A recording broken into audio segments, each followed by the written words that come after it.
Okay, let's see this question now. Body of mass 4 kg is placed at plane on a plane at a point P having coordinates 3, 4 meter under the action of force F is equal to I cap plus 3 j cap Newton. It moves to the new point Q having coordinates 6, 4, 6, 10 meter in 4 seconds. The average power and instantaneous power at the end of 4 seconds. देखिए average power की value generally कम आती है, instantaneous की ज़्यादा आएगी क्योंकि speed बढ़ जाएगी 4 सेकेंड पे, है ना। तो कम किस में रेशो है, ये वाला और ये, है ना। 2 या 3 में से एक हो सकता है। लेट सॉल्व इट, है ना, पूरा सॉल्व करना चाहिए हमें। Guess, it was just getting the idea. Generally average power, average values are less because they are counted from the initial time, है ना, and instantaneous at that particular point of time. तो let us solve it properly, पूरा solve करके देखते हैं। देखिए ये initial position vector है, ये फाइनल पोजीशन वेक्टर है। तो हमें इनफैक्ट पहले डिस्प्लेसमेंट निकालना पड़ेगा, फिर वर्क डन निकालना पड़ेगा, फिर टाइम से डिवाइड करेंगे तो एवरेज पावर आ जाएगी, और इंस्टेंटेनियस पावर में वेलोसिटी निकालनी पड़ेगी, एफ डॉट वी से करेंगे। तो पहले डिस्प्लेसमेंट निकालते हैं फर्स्ट पार्ट के लिए। Final position vector minus initial position vector. तो फाइनल कितने कोऑर्डिनेट्स हैं, 6, इनिशियल 3 है एक्स कोऑर्डिनेट, आई कैप, इसमें फाइनल 10 है ये, और इनिशियल 4 है, 10 माइनस 4 जे कैप, ठीक है। तो डिस्प्लेसमेंट कितना आ रहा है आपका,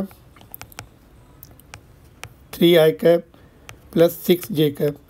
तो वर्क डन निकाल देंगे, work done is equal to force into displacement, F dot D करेंगे ना, यहाँ पे यूनिट वेक्टर में है तो इसलिए एफ डॉट डी करना पड़ेगा।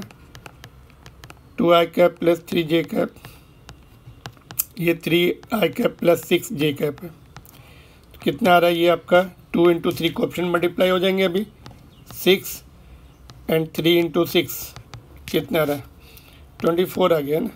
तो यहाँ पे power, average power is equal to work done upon time.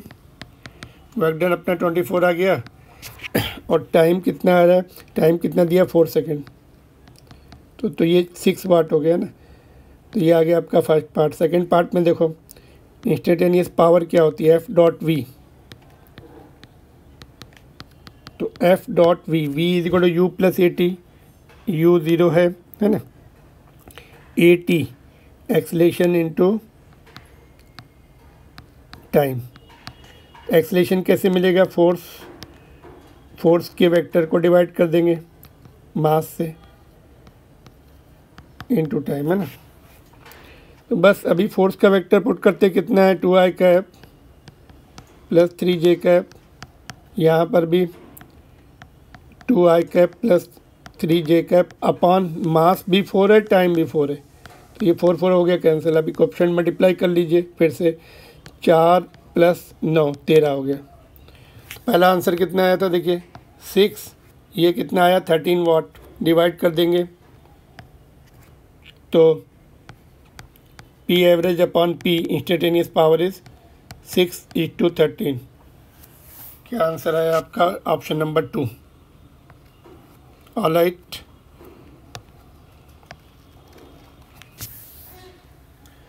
moving on to the next question. If you liked it, please like and subscribe the channel. Thank you.